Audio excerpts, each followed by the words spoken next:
Welcome to the Strength Theory of the Unexplained. I'm your host, John Ventry, and this week's episode is called The Case for UFOs. Google before you giggle. Because if you look this information up, you'll find all of this online and in various books, and there is truth to the case for UFOs. I actually wrote a book called The Case for UFOs. But we're going to talk about the UFO evidence today in this lecture. First thing, though, is we got to start with credibility, and I show this in a lot of my presentations. The UFO field cannot be entertainment. If it's entertainment, you don't have credibility, and no serious scientist is going to get involved in a field where it's presented as entertainment. And if you look at this one slide, it's basically quit making stuff up. That's Giorgio and the Ancient Alien TV show, which I liked for the first 3 seasons until they said Da Vinci was an alien. And from that point on, it's a regurgitation of the same stuff, and it's just not credible. Everything invented gives credit to aliens, and that's not true. And I also liken it to the Jack Link's commercials messing with Sasquatch. It's simply entertainment, and if you're going to be serious about this field and scientific about it and try to get to the truth, you got to be serious. You can't make it sensationalized or entertainment. So this is a very important slide that I show on almost all my presentations, on my lectures at conferences. I mentioned the Ancient Alien TV show. Well, the Hangar 1 TV show, and we do this in a different presentation, but I also like to mention this, is that this show was taken down. This was a very realistic show where every episode was based on a case file and a real investigation. The Hangar 1 TV show had higher ratings than Ancient Aliens, but yet the Hangar 1 TV show was taken down after 2 seasons. And I think it's because Hangar 1 got too close to the truth, in particular space weapons and underground military bases, and I think that show was taken down. But the more entertaining, made-up Ancient Alien show is the one that stayed on. And that's for you to decide. Watch them both. But the Hangar 1 was real. Here's a map of UFO sightings since 1905. And what you see is where the UFO waves took place. The bigger green blotches are where there were multiple witnesses. And you could see, you see the Northeast area, you see around Lake Erie, Chicago, I guess it looks like Vegas or Roswell, New Mexico, and California. I'm actually a little surprised you see more up in Seattle than you see in Los Angeles, but this is where there were multiple witnesses over the last 110 years. Okay. So what's some of the scientific proof that has come out of the Kepler or even from NASA? Well, what they tell you right now is that there are 1,000 billion galaxies in the universe. 1,000 billion. Each galaxy has 200 billion stars, yet there's 1,000 billion galaxies. So you multiply those, and what you get is a 2 with 24 zeros. That gives you the number of stars in the universe, and it could be even more than that.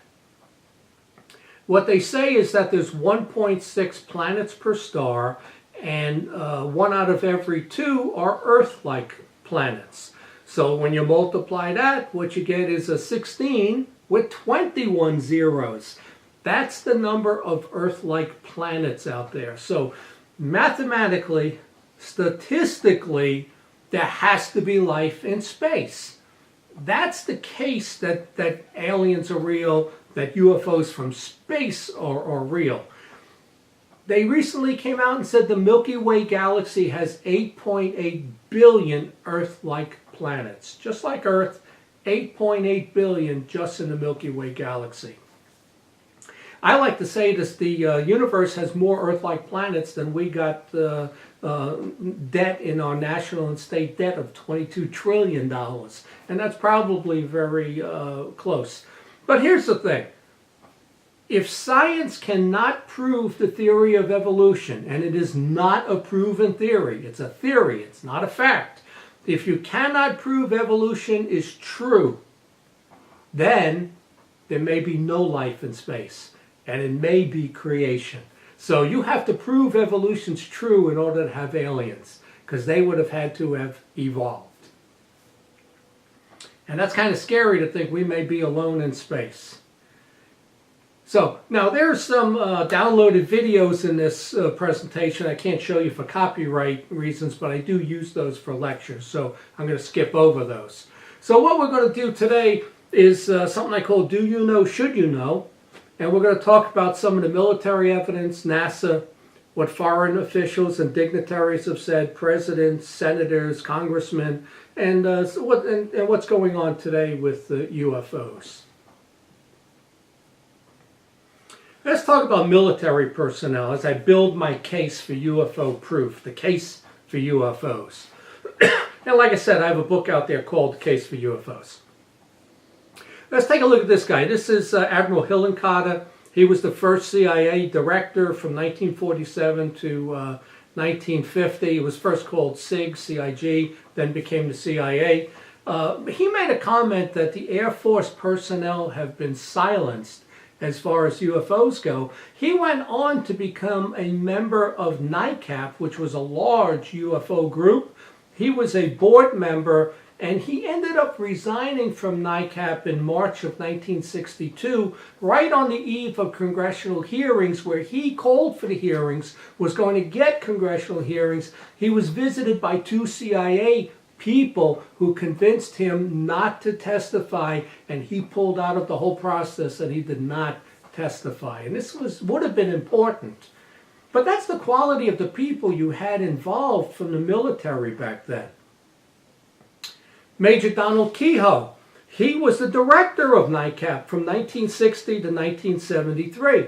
And he used to battle the Air Force and the CIA and the Condon Commission. The first book of his I wrote, which he wrote in 73, it's the first one I read. Right in the opening page, when you opened it, it said, "I write this in defiance of the Air Force and CIA." I love that line, because that's how I feel about the truth. You've got to tell the truth in defiance of what the powers to be want, or even what the majority believes, which is often wrong. Major Kehoe, the head of Blue Book was Captain Ruppelt. Major Kehoe gave Ruppelt 51 confidential files, and Ruppelt put that in his book. Think about that. If our CIA director gave files to an author to put in a book that were confidential, but he was able to do that back then in the 60s. And that was a very good book by Captain Ruppelt. He was the head of Project Blue Book. What happens then is that Major Kehoe and Frank Edwards go to Gray Barker's World UFO Conference, and they're going to tell the truth about UFOs. This is in New York City, the World UFO Conference. Frank Edwards has a heart attack the morning of the conference and dies. He was unable to testify. Two other people, speakers at the conference, also had illnesses, unable to testify.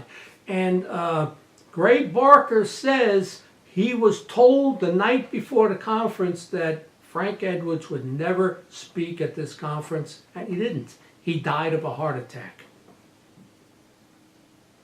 And this was in that era of MK Ultra, and where a lot of people were either assassinated, thrown out of windows, died of heart attacks, fast-acting cancers, or committed suicide by shooting themselves twice. Okay, J. Allen Hynek, Project Blue Book. He was hired, basically, very renowned astronomer. He debunked the UFOs. He was basically hired to match up UFO cases with known evidence like meteors, asteroids, to match up as many as he could and get rid of them. And he became kind of the spokesman for Blue Book, the scientific astronomer. And in 1948, Hynek, with this whole subject, said it was utterly ridiculous, the whole UFO field, and to think that there's life in space. Well, something happens along the way, and Hynek becomes really the first UFO hunter. he does a turnaround where he now becomes a proponent of UFOs are real. He gives 3 reasons. This was in a 1985 interview. He said one was the attitude of the Air Force towards the witnesses and how they tried to silence them. 2 was the caliber of the witnesses. It really bothered him that these were quality people, lawyers, pilots, doctors. They were quality people that were seeing this. The 3rd thing that happened was that in 1973, Donald Rumsfeld, Hynek wanted to know the truth. He was dying of a brain tumor. He wanted to know the truth, and Donald Rumsfeld just told him he had no right to know the truth. He didn't have a high enough security clearance, and really just beat him up from head to toe that you have no right to know this. And that was a big turnoff for J. Allen Hynek.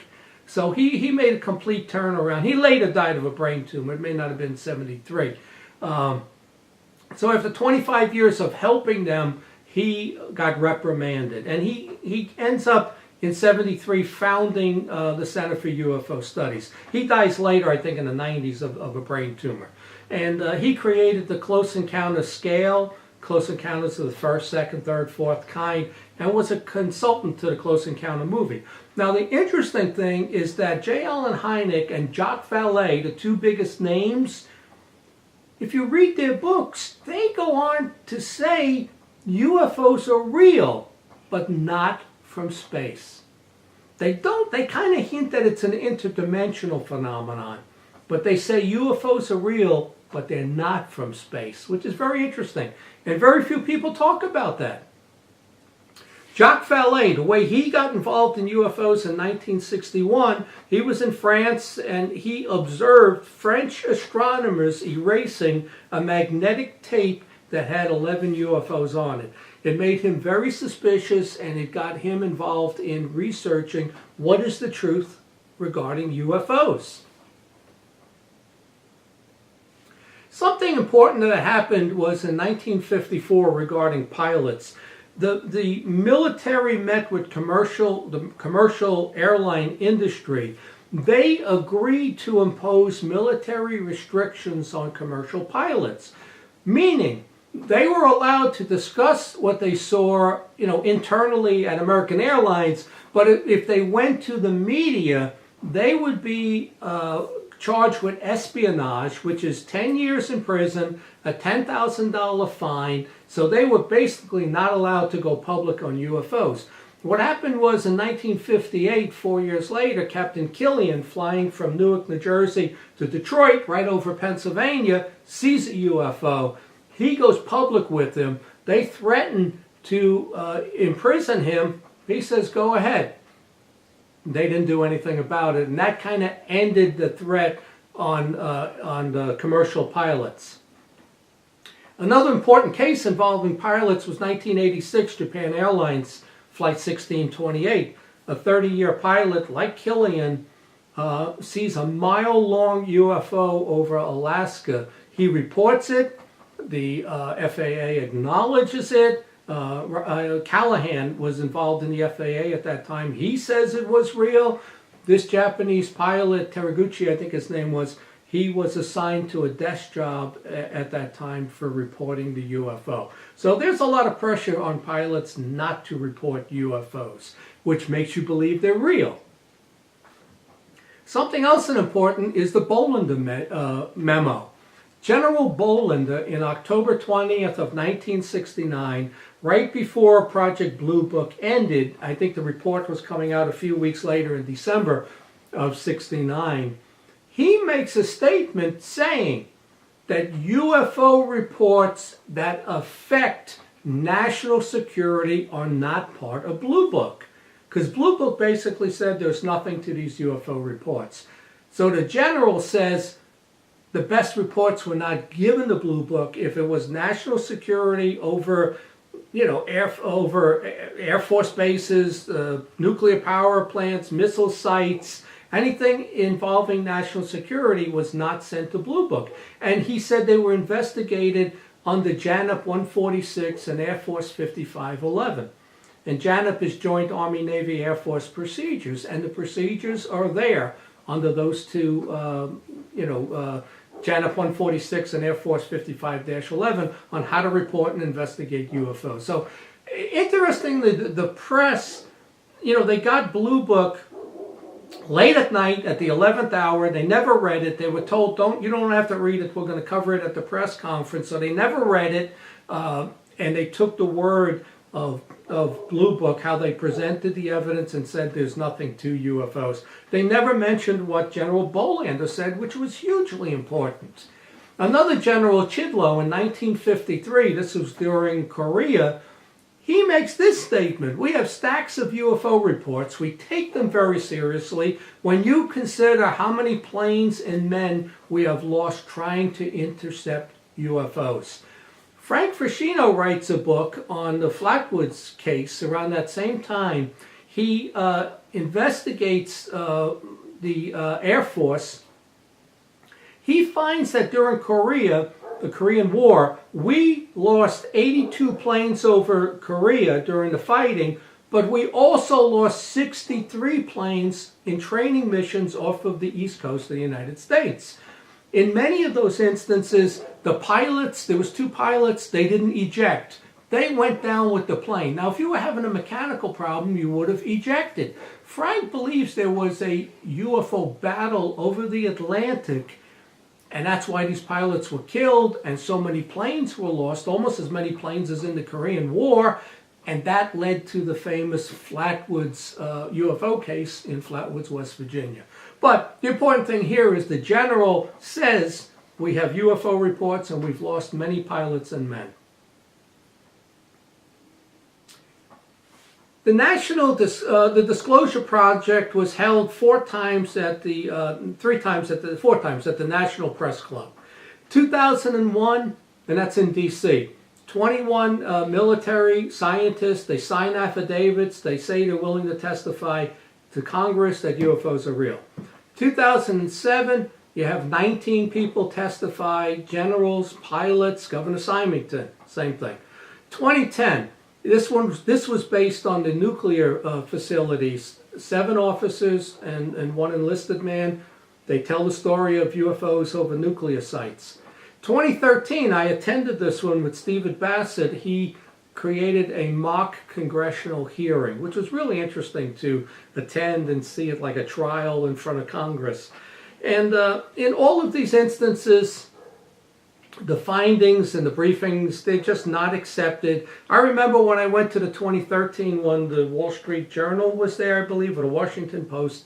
The reporter showed up late. He took his notes and stuff, and his comments were he didn't believe any of this, and that the best part of the disclosure hearings was the cookies that were served.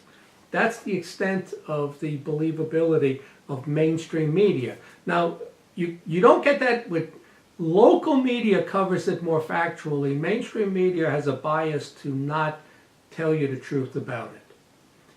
And I believe that comes from Project Mockingbird, where the media and the CIA were in bed together during World War II. So we're going to look at some documents here, the Eisenhower Briefing Document, the Brookings Institute, the Outer Space Treaty, the Air Force Cadet Manual, the ET Exposure Law, the Fire Officer's Guide, the Cometa Report, and some Roper polls that were done.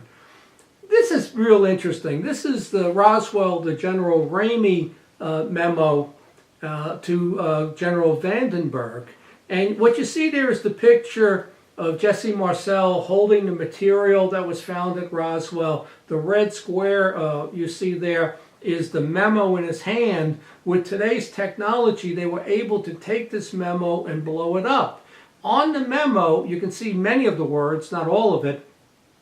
You have the words victims, disc, and later that day they sent out a PR that the weather balloons would work better, is on that memo. So you have some incriminating evidence on that little memo in his hand that this was a UFO crash.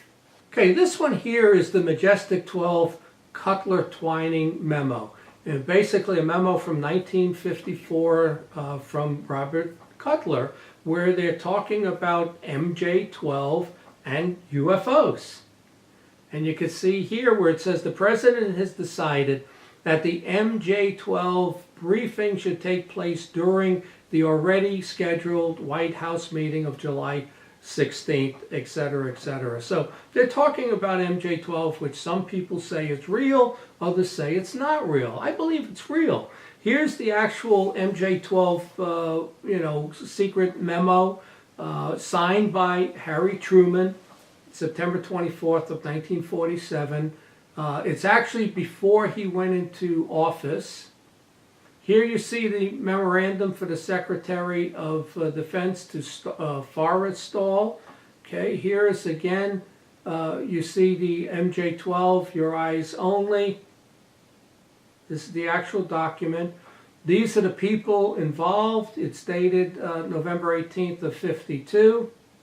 You can see Hillenkotter, Forrestal, Twining, Vandenberg. You see all the names that are involved there. Here's the rest of the memo. And Stanton Friedman and others say it's real. These are the 12 members of MJ-12. We probably don't recognize a lot of their faces, but these were the guys that were part of MJ-12. The Forrestal story is very interesting. He's our first Secretary of Defense. He's part of MJ-12. He knew about Roswell and Project High Jump. Matter of fact, he discussed those with JFK, he was a mentor to John F. Kennedy when he was an early, person in the military. He wanted to go public on the UFO truth. Right before this situation happened, Forrestal receives 2 medals. Next thing you know, Forrestal has a nervous breakdown. He's put in Bethesda Naval Hospital. His brother shows up to get him released and says, I'm coming back tomorrow and I'm taking James Forrestal out of Bethesda Hospital. You cannot hold him here against his will. The last person to visit Forrestal was Lyndon Baines Johnson, LBJ. That's kind of interesting. He was involved with Kennedy's assassination also. Next thing you know, that night, Forrestal commits suicide. He was thrown out of the 16th floor window. He hit really the canopy area 13 floors below, and he dies, ruled as suicide. That night, the staff, medical staff, and the guards were off duty that night, and they even recommended when he was brought there to put him on the first floor, but yet he was put on the 16th floor. So it clearly looks like Forrestal was killed over what he knew regarding Roswell and MJ-12. 1960s Brookings Institute. This is the report that was done. Basically, what are the consequences of extraterrestrial contact? They said that there would be profound social consequences to ET contact. Scientists and engineers would be the most devastated. They cited the panic broadcast of 1938. They said that less advanced societies disintegrate when they encounter a more advanced society. And they say, you can get a copy of this, they say it's best not to tell the public. This was presented to Congress in April of 1961. So how many ETs are out there? I'll show you shortly where it is 4, but then there are other people who say there's 176 different alien species. So who do you believe? What is the truth? And how do you get to the truth? That's the problem. So here's something very interesting. This is the Air Force Academy in Colorado Springs. They, from 1968 to 1970, for 3 years, they taught a Physics 370 class. And Chapter 33 was on unidentified flying objects. I mean, they taught this course to our cadets at the Air Force Academy. In that chapter, they say that the UFO phenomenon has been here for 47,000 years. Since 45,000 BC, they say there were 3 and maybe 4 different groups of aliens. And this chapter goes on to discuss some of the best cases, why it's real. It's one of the best things you could read for UFO proof back then. Here it is. You can see my writing is on it, but that's it. The Physics 370 Air Force Manual. You can see right here, Chapter 33, Unidentified Flying Objects on page 455. And like I said, it goes through and it talks about UFO sightings, some of the best cases, and it also issues a warning about UFO psychological and radiation. So one of the other things that happened more recently is in 2008, the Huffington Post made an inquiry of the Air Force regarding their procedure manual 10-206. In that manual, it had how to report a UFO. And the Huffington Post said, well, if Project Blue Book in '69 says UFOs are not real, why 40 years later, do you still have a way to report UFOs? The Air Force responded immediately by removing that chapter from their procedure manual 10-206. So now the Air Force today requires that UFO reports be filed with NORAD.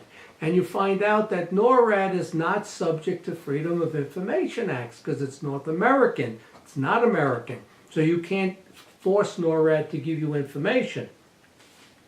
NASA also came out and said that when they analyze photos from space or planets for anomalies, they going to take 6 months before releasing it to the public. And what they do is they scrub the pictures, and we'll get to that shortly. Also, something to know, in the 50s, every U.S. military base had a UFO officer assigned. And we proved it.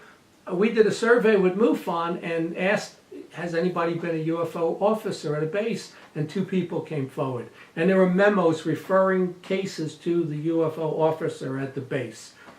There's no Bigfoot officer, there's no ghost officer, but they had a UFO officer at military bases.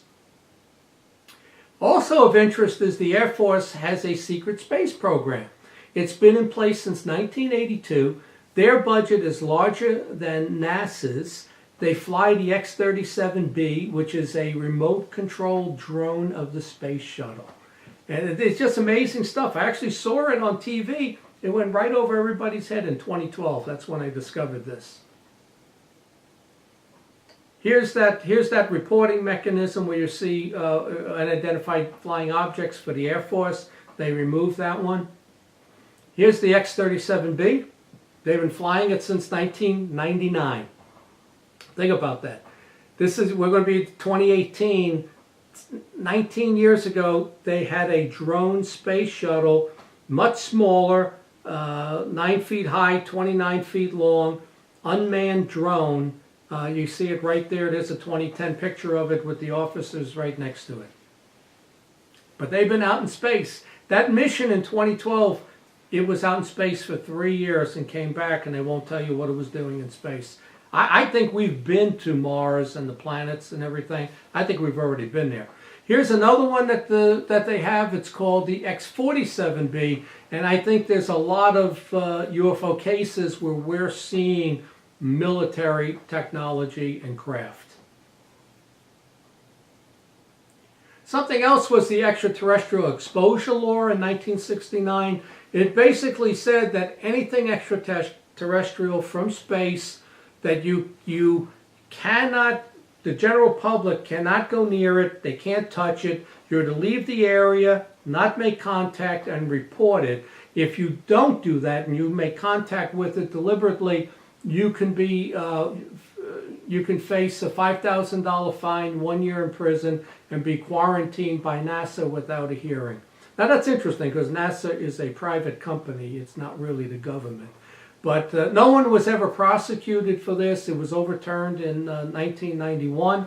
22 years later, nobody was ever prosecuted. But it actually exists, Title 14, Section 1211. This is very interesting. I actually have it in my cabinet over here, my bookcase.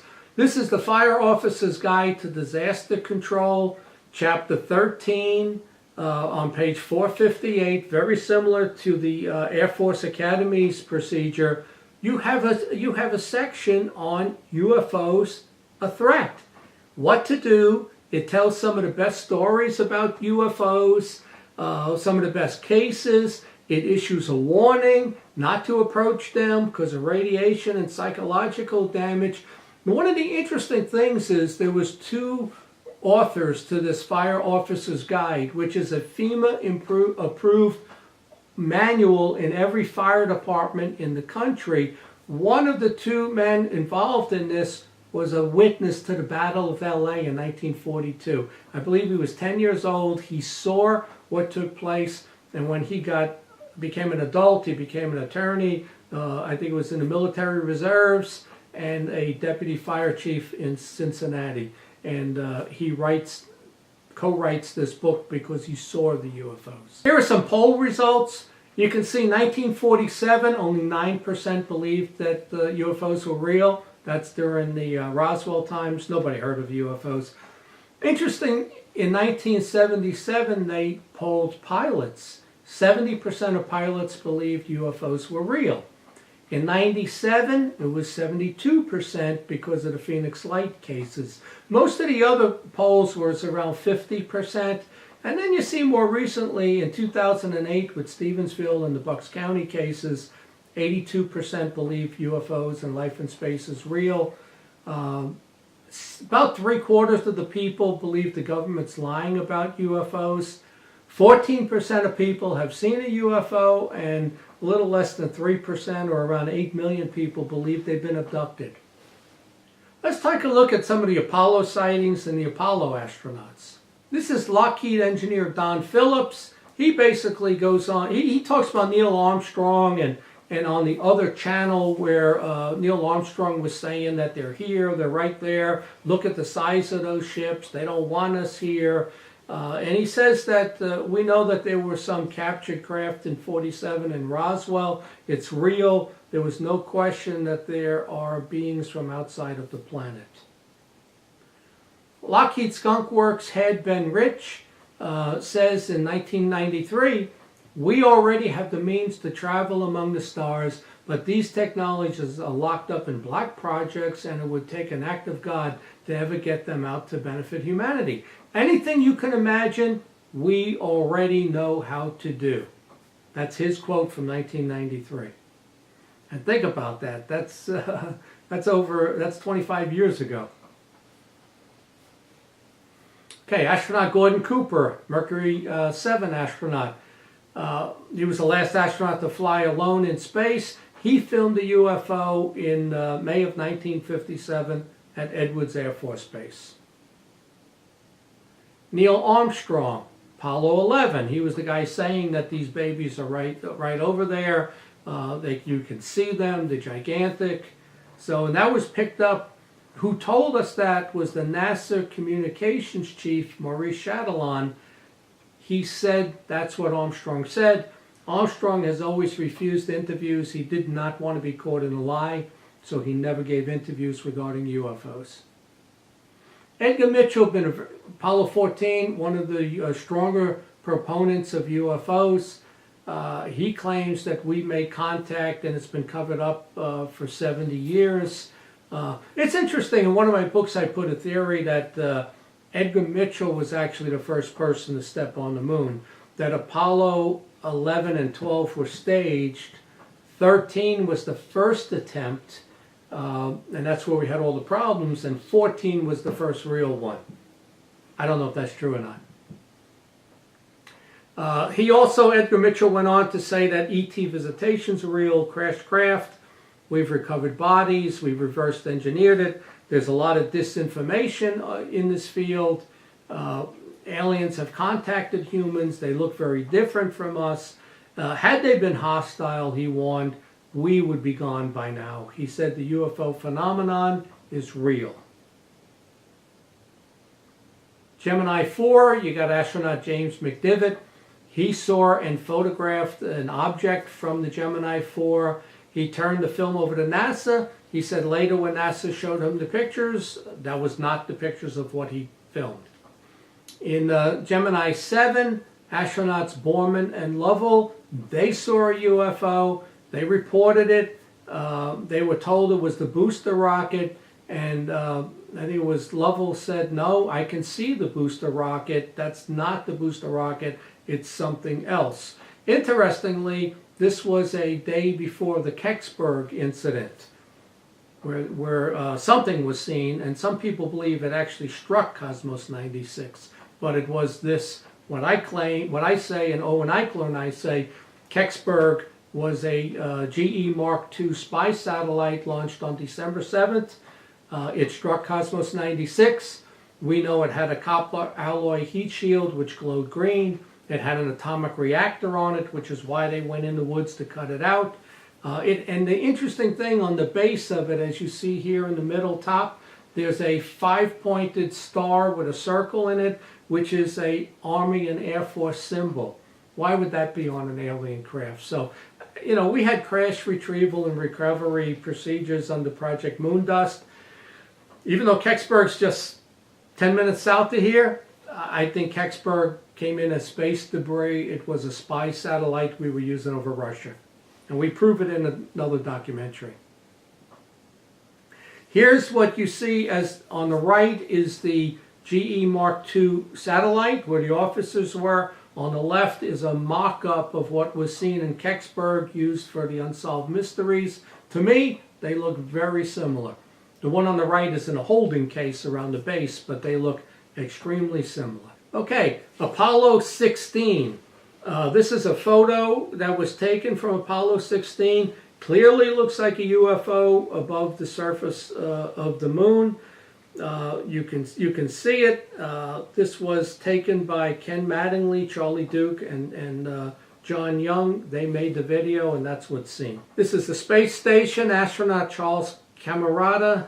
He said that he can't comment on ETs, but he can assure us that we are not alone.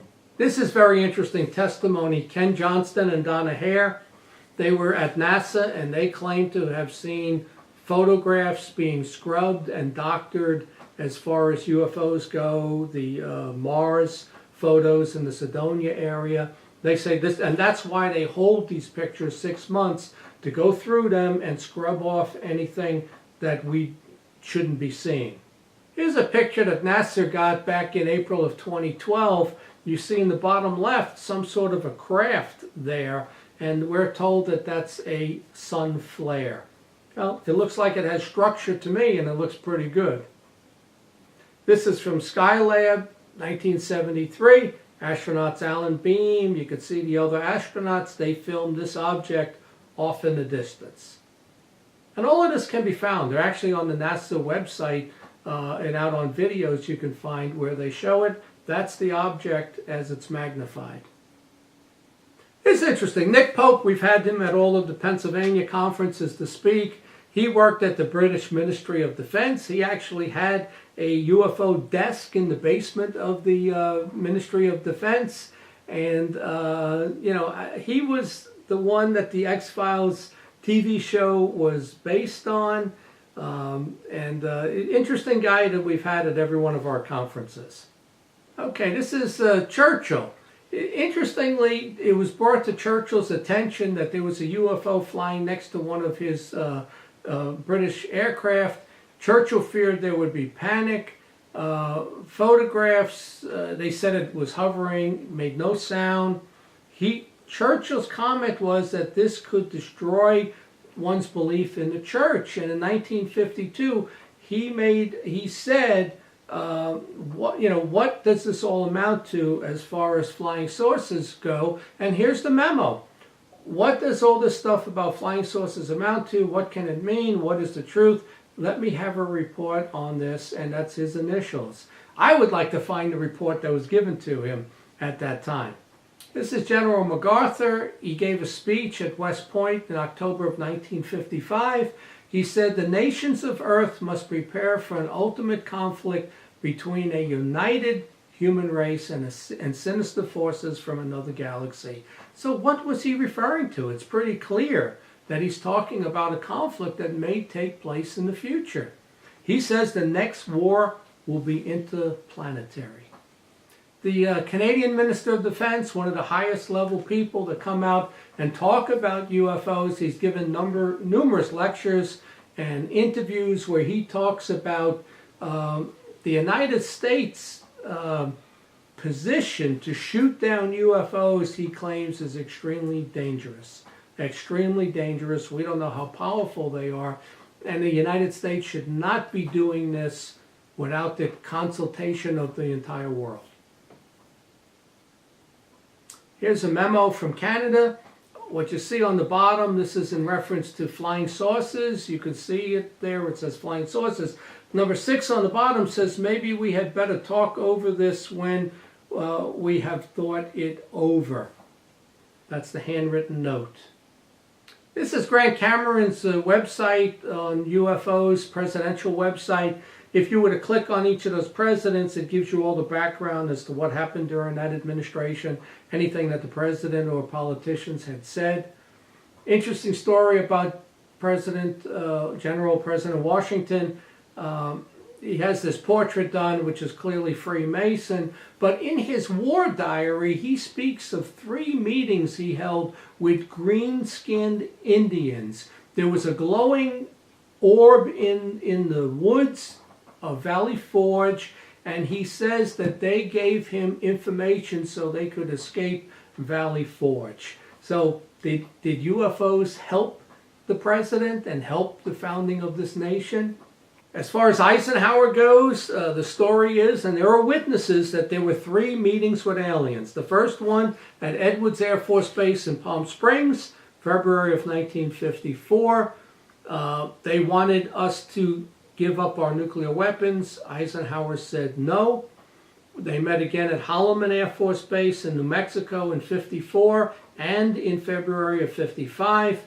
This is where people claim that the treaty was signed, the Creator Treaty, basically giving us technology in letting them do abductions and experiments here on Earth, scientific experiments. And that information comes from Timothy Good, Gerald Light, Phil Schneider, William Cooper, Colonel Corso, and other Air Force witnesses that were present. This is the actual photo of the UFO craft that was there in New Mexico that met with Eisenhower. This is the Eisenhower briefing document from 1952. I think I already showed that earlier. This is an interesting document called Psalm 101.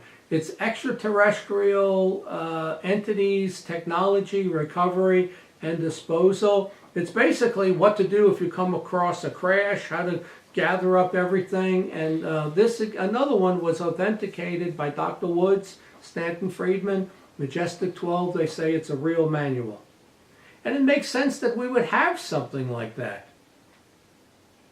Senator Barry Goldwater, who ended up running for president at one point, in a 1994 interview with Larry King, he talked about how he approached his friend, General Curtis LeMay, who was Air Force Chief of Staff, and he asked for access to the Blue Room at Wright-Patterson Air Force Base, where the UFO files were kept.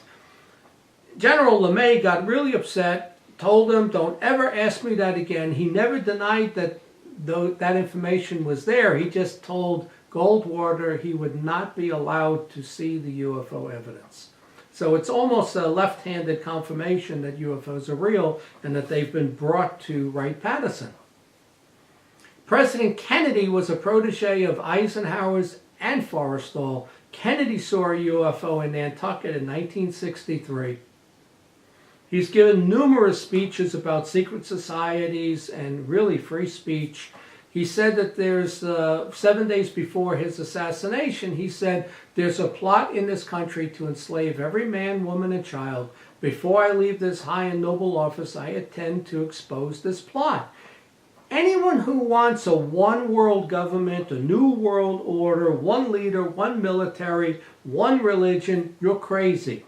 You have got to have free states, or at least free continents. I think the one world government is the most dangerous thing that will enslave humans."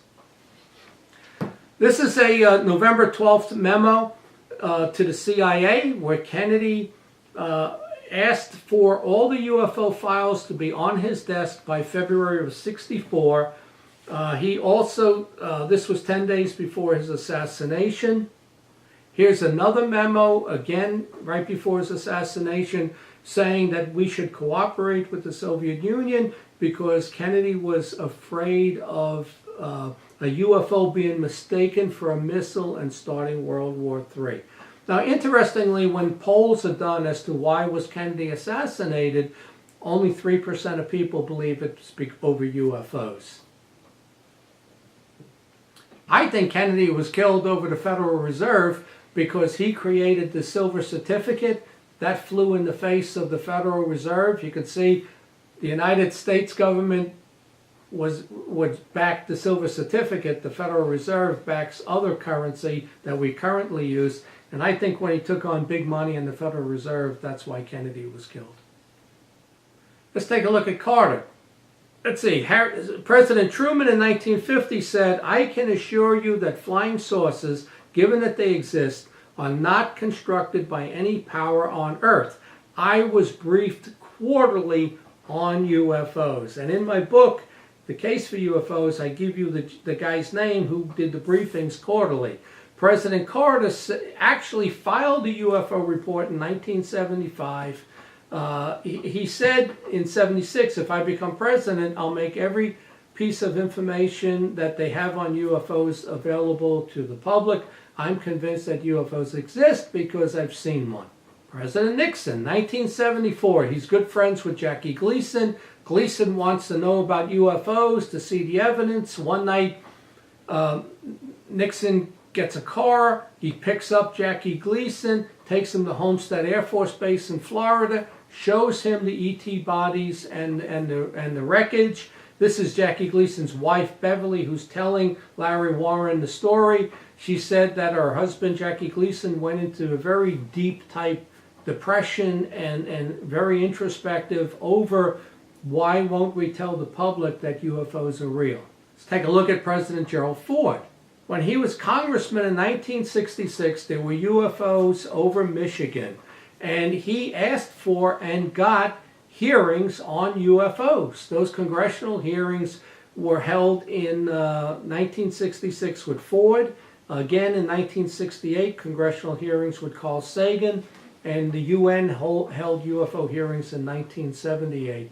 The one here in 1966 was Ford, was the famous J. Allen Hynek swamp gas explanation, which really hurt Hynek's credibility, and Congressman Ford took it to Congress and they had congressional hearings. This is the April 5th, 1966 hearings that were held on unidentified flying objects. This is the one that was held in 1968. Again, you see a symposium on unidentified flying objects. This is all real and documented. And again, you know, you don't see them holding ghost conferences, Bigfoot conferences. There is something very real to the UFO field. President Reagan, he saw a UFO in 1972 when he was governor. He also discussed UFOs with Gorbachev as to whether we would, both countries together, repel a UFO attack. You can see the videos out there of Reagan and Gorbachev saying this, and there's a famous UN speech. Matter of fact, 4 times Reagan did this at the UN. I occasionally think how quickly our differences worldwide would vanish if we were facing an alien threat from outside this world. Some more quotes by Presidents. Truman, I already said, I can assure you flying saucers are real. Carter, he doesn't laugh anymore because he saw a UFO. And you see Reagan talking about what he saw was a bright light. Here's Clinton and Podesta. John Podesta was Clinton's chief of staff in October of 2002. He gives a famous speech that says the government should open up its documents as far as UFOs go. It's time for the government to declassify records. It's been more than 25 years old. And he says the people have the right to know. And more recently in 2014, he posted this Twitter comment that says, "My biggest failure has been, once again, not securing disclosure of UFO files." That's what he said. As far as Clinton goes, He told Webb Hubbell when he became president he wants to know two things. Who killed JFK and are UFOs real? And he never did get to the truth on that. But he and Hillary had a 1995 meeting with Lawrence Rockefeller, and Hillary denies this meeting, but here you see her holding Paul Davies' book, We Are Not Alone. And Lawrence Rockefeller had a Rockefeller Foundation for UFOs. He funded various groups and projects, and she met with the Clintons, Governor Richardson. There was a number of people that met with Rockefeller trying to get money, but they discussed at this meeting UFOs. So what did President Obama say? Disappointingly, Mr. Transparency, in 2008, when asked about UFOs, he said, are they Democrats or Republicans? That's it. That was his comment. He was only interested in the vote. In 2011, with the petition that you could get signed when you get 5,000 signatures, he said, there is no evidence of intelligent life anywhere in the universe. He must have included himself. Those are the comments by President Obama. These are the kind of memos we get where you see everything's blocked out. So if they got nothing to hide, why are they blacking out 80-90% of the memo? Here's Governor Richardson in 2004 asked that the Roswell files be declassified. I remember this, and about a week later, he came forward in a press conference and said, well, I was only trying to drum up tourism for Roswell. He was told, leave Roswell alone. Governor Fife Symington was a witness to the Phoenix Lights incident. Interestingly, 10 years later, he comes forward in 2007 and tells the truth that he saw it and wished he had told the truth. Typical politician. Interestingly, his cousin was Stuart Symington, who took James Forrestal to Bethesda and had him institutionalized. So is there a Forrestal connection to covering up UFOs? He holds a press conference about the UFOs. There are 10,000 witnesses there in Arizona, and he brings his chief of staff out dressed up as an alien, makes fun of the whole thing. It would have been so significant if he told the truth and said, yes, I saw the craft, which he says it 10 years later, but it doesn't matter. He needed to say it when he was governor. You also had Congressman Dennis Kucinich. If you remember this, he was running for president. He was being asked questions on the panel, and he admitted that he saw a UFO when he was at Shirley MacLaine's ranch. He said there were multiple witnesses. He actually dropped out of the presidential race after that because he lost credibility. Unfortunately, that's how it is today. It wasn't that way 50, 60, 70 years ago when people took the UFO question very seriously. One of the best people to cover this really was Larry King. You know, he covered it numerous times. He talked about UFOs, the 60th anniversary, Nightline with Larry King. You know, he was excellent and fair talking about the UFO question. Here's the Battle of LA, which I think is a very significant case. You know, people say Roswell in 47. I say the Battle of LA in 42. What you see here is, this is 3 months after Pearl Harbor. You have witnesses that see, I think it was 9 or 11 metal craft flying in from the Pacific. You have military witnesses, civilian witnesses. It's picked up on radar. At about 3 in the morning, the air raid sirens go off. Everybody in LA is awake, and they open up fire on a UFO. They fire 1,433 rounds of anti-aircraft fire, trying to hit this object that you see. There's 8 or 9 spotlights on it. The lights are on it. You don't see the lights going past it because it's on the object. And when you blow that object up, you see a dome-shaped craft. I think it's one of the most important cases as far as UFO history goes. One of the things that came out of it was General Marshall was involved in this. There's a memo from him that says we recovered a craft off the coast of California. It bears no resemblance to conventional aircraft.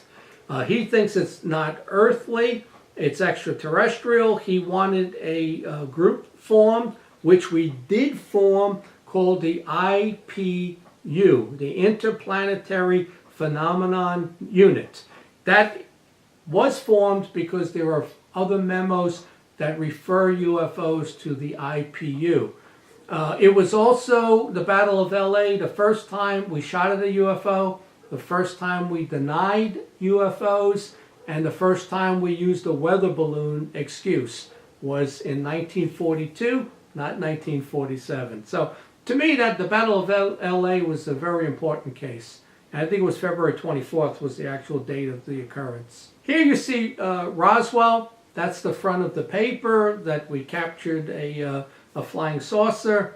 Back then they would make the front of the newspapers, and the information was actually given to the media by the military.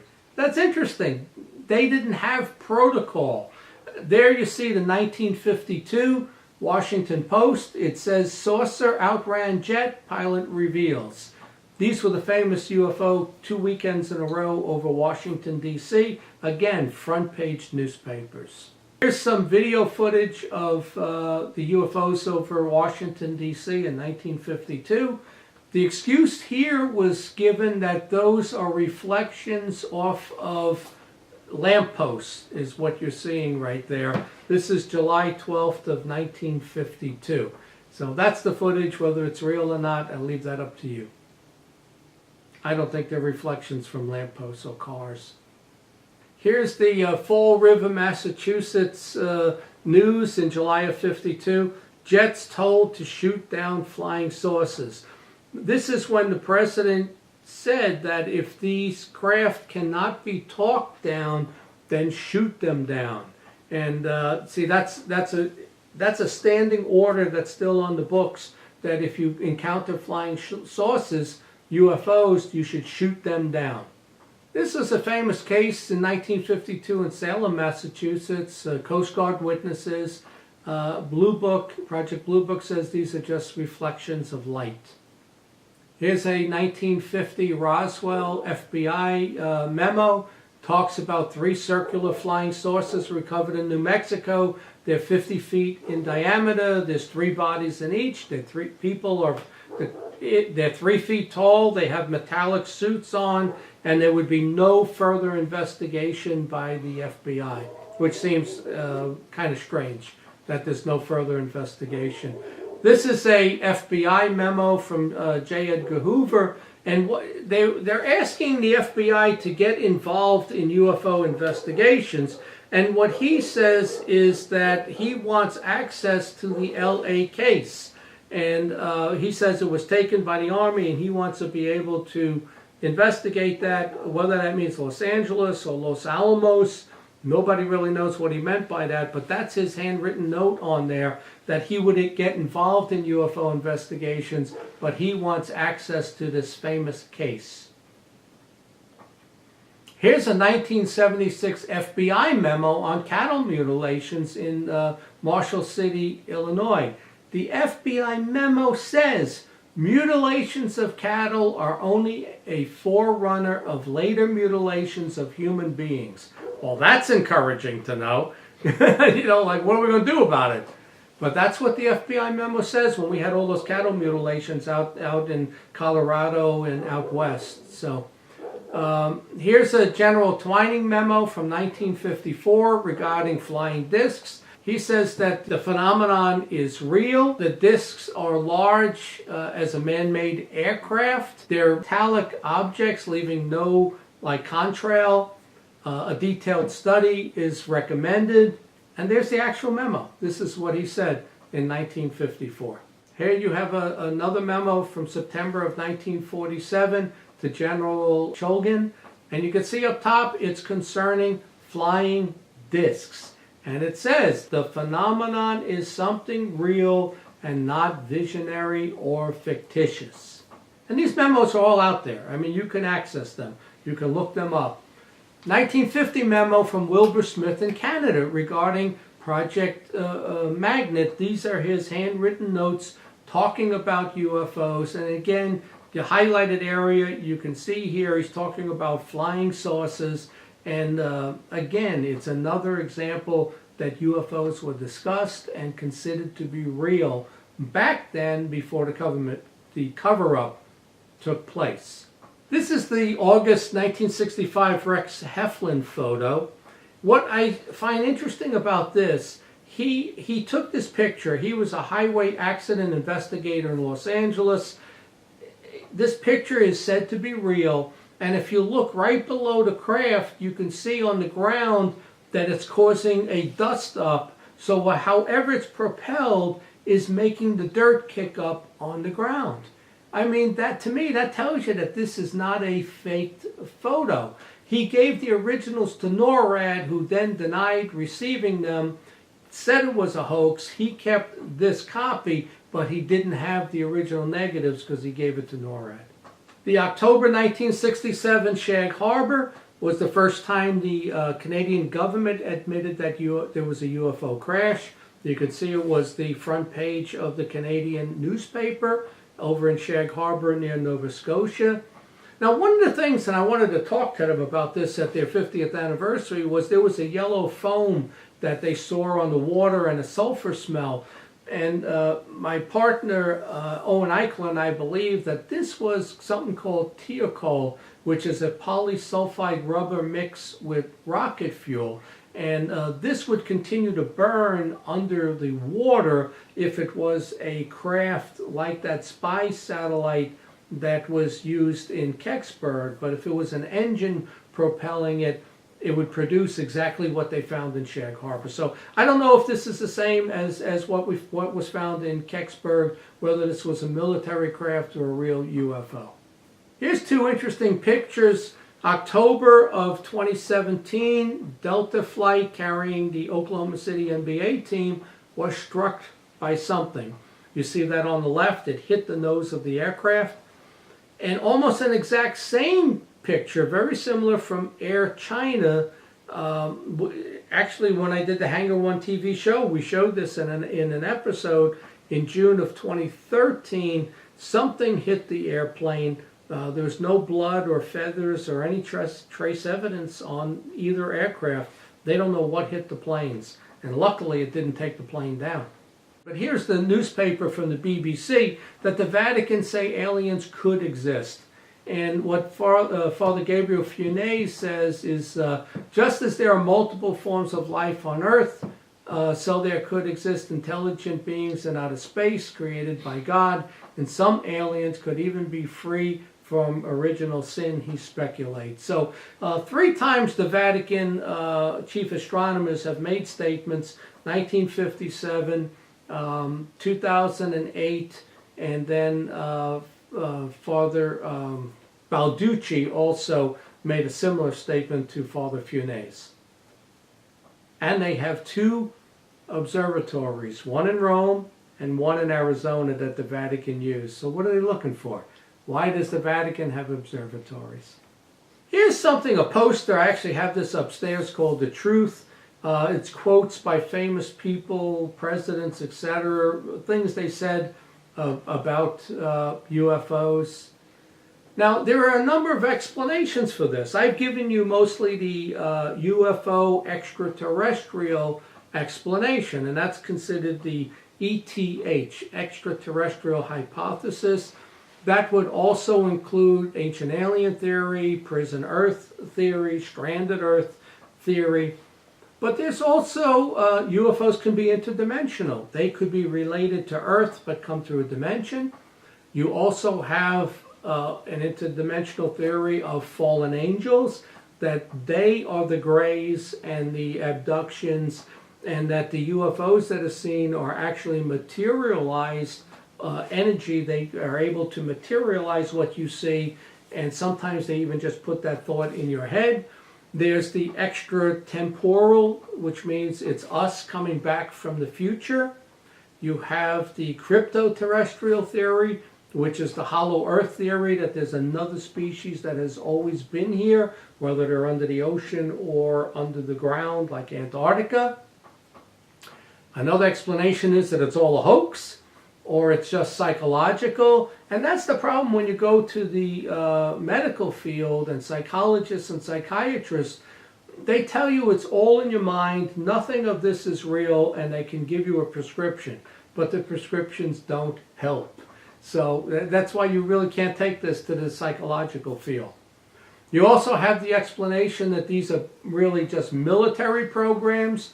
Maybe there was a real UFO crash, but most of what you see is our secret space program.